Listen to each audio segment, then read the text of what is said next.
I am here today in sunny California at the testing facilities of the University of California at Riverside.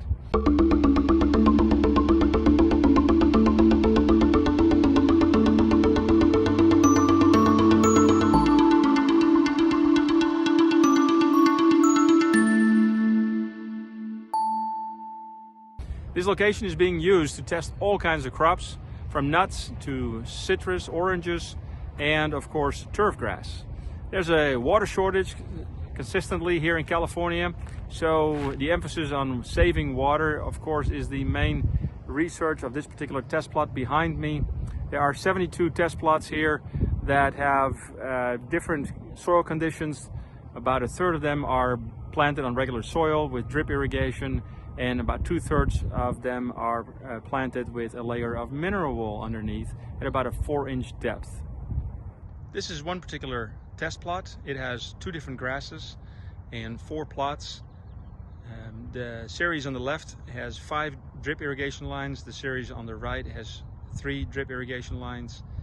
And as you can see on the complete assembly over here, there are many different applications and different irrigation cycles.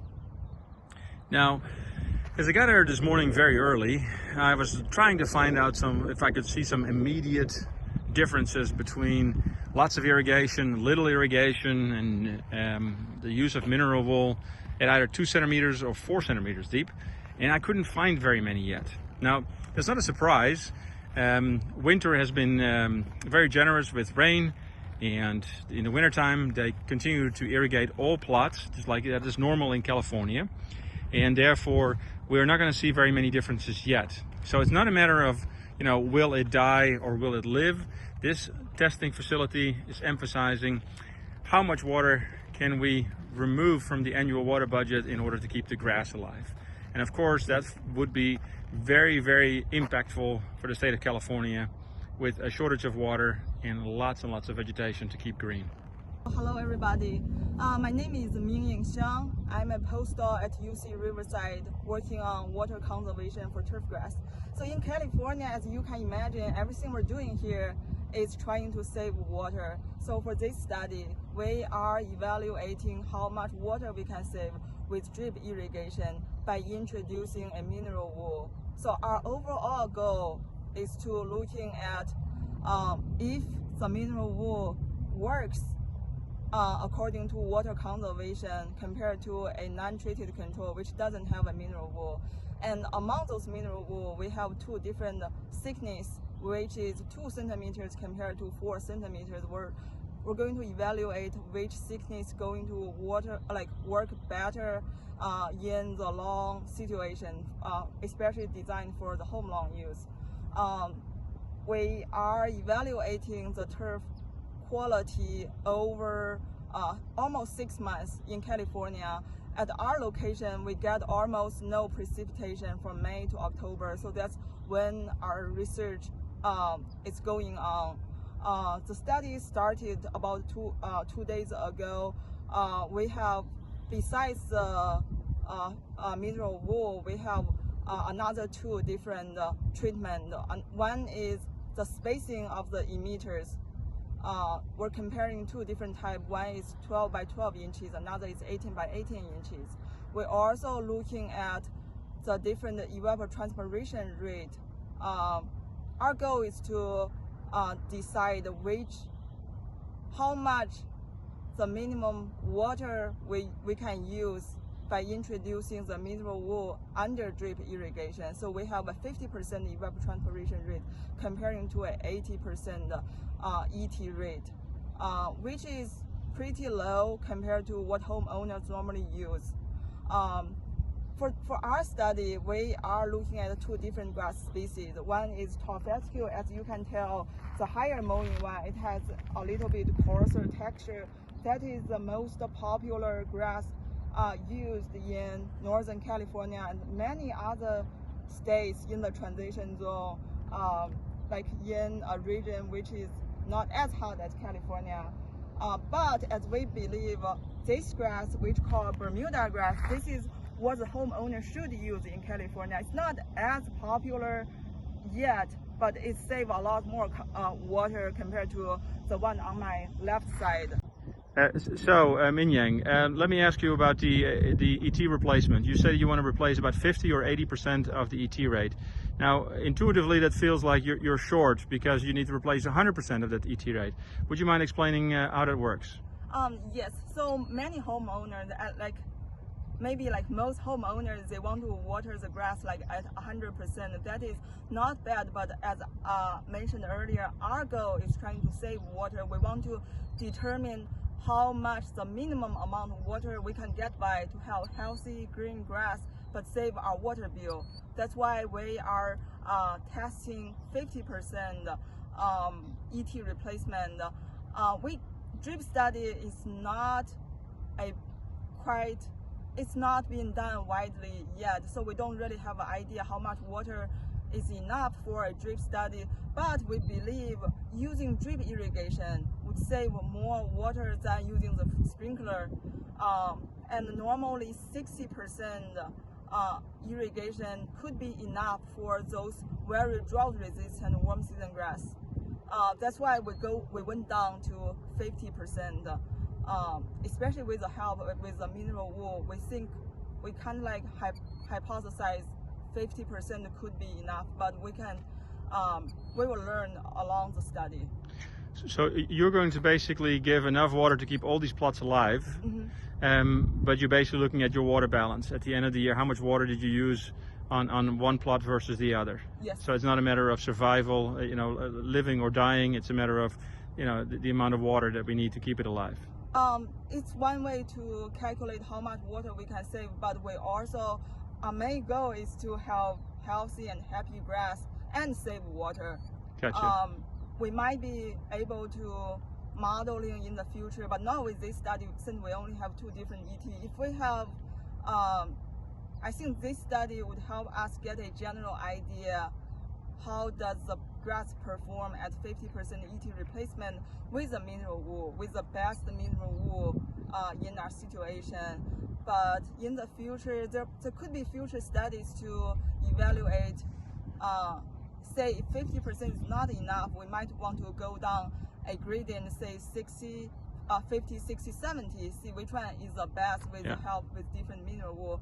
But if 50 is enough, we could go down further in the future. Say we might see, say like 30%, 40% compared to 50%. So there's a lot of more research topic we can do in the future.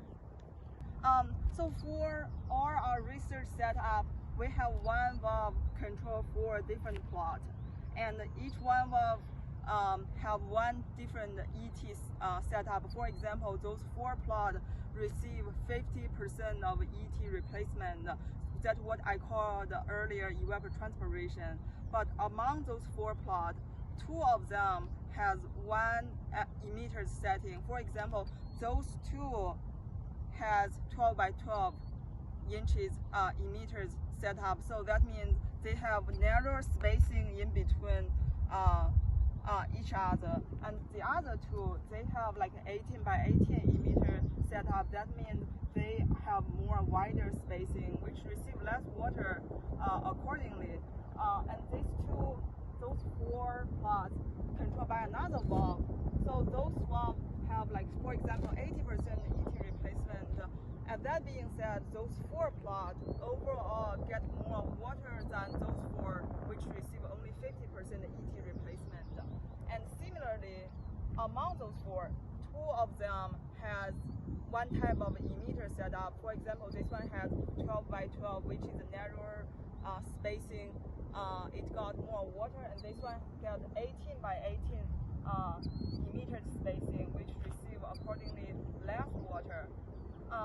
Something else I want to show you, on top of the emitters flow rate, we calibrate our emitters flow rate according to our flow meters here. So this one I rated weekly about how much water it got during the past week. And before I set up the whole plot, I flushed the whole area, so I make sure there's no like dirt or rock in the system, so it was ready to go. Another thing I want to show you is I got a soil moisture sensor installed right on top of the soil surface. This one, it sends us data pretty much every several minutes at 1 inch soil surface, 3 inches of soil surface, and 5 inches of soil surface. That gives us a good idea if the mineral wool helps to save water by like the percolation, avoid the percolation to the deeper soil. So for me, I record the data every day at 11 a.m. That was about 8 hours after the irrigation. So it's kind of like give me a way to monitor how the grass respond, how the root respond, how the soil respond to the different drip irrigation setup. So another question for you on those plots. On green roofs, we see very much that we have preferential flow paths and that water basically escapes before the soil profile is fully saturated. Are you also going to check the distribution of moisture levels throughout the profile? Yes.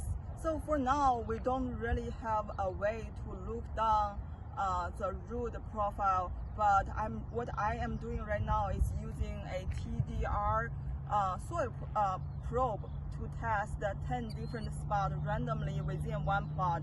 So that helps me to get an idea about the average soil moisture level at 3 inches soil depth. I also do a calculation among those 10 spots on the standard deviation. That helps me to get an idea about how uniform are the water distribution within one plot. Okay. Is there a difference in soil depth, root depth between the two species? There are. So normally those two species develop different root, but with the help of mineral wool, right now I don't really have an idea how the root develop. Okay. The Bermuda is a shallower rooting one than the fescue? The fescue is pretty deep root, so that one, they both have deep root compared to many other species we have, especially the one on the green. But it varies on the different cultivars and soil type. So right now I don't really have an idea, but they both develop deeper roots. So with sedums, we very much see they're very temperamental. We see that, for instance, in the middle of the summer, in the morning they look beautiful, and you come back to the exact same roof at around 4 o'clock, and then they look terrible. Do you see the same kind of temperament with grass? Yes, we have the same thing happen here, especially for the potting green type grass. When the grass didn't develop deep root system, I think that might be the same situation for green roof.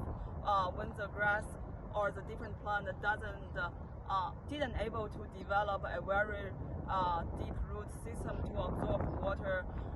This happened because 2 or 3 p.m. in the afternoon is the hottest time of the day. The grass evaporate a lot of water, so it suffers not only because of drought stress, but also heat stress. So 2 stress come together makes grass look kind of sad.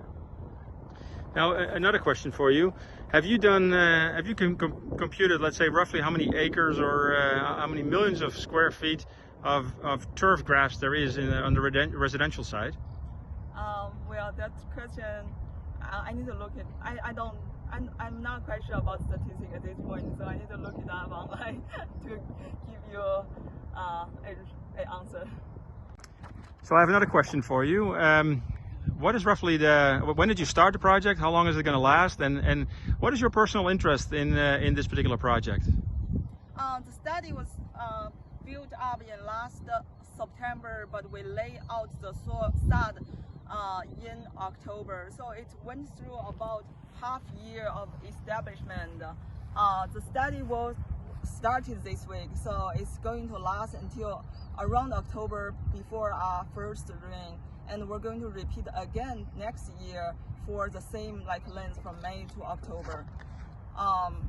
So one thing I want to introduce, this is our weather station that gives us very precise data on how much water evaporate from the soil for our plot, so that I get the data from the weather station and do my calculation on how much water I need to replace for each plot.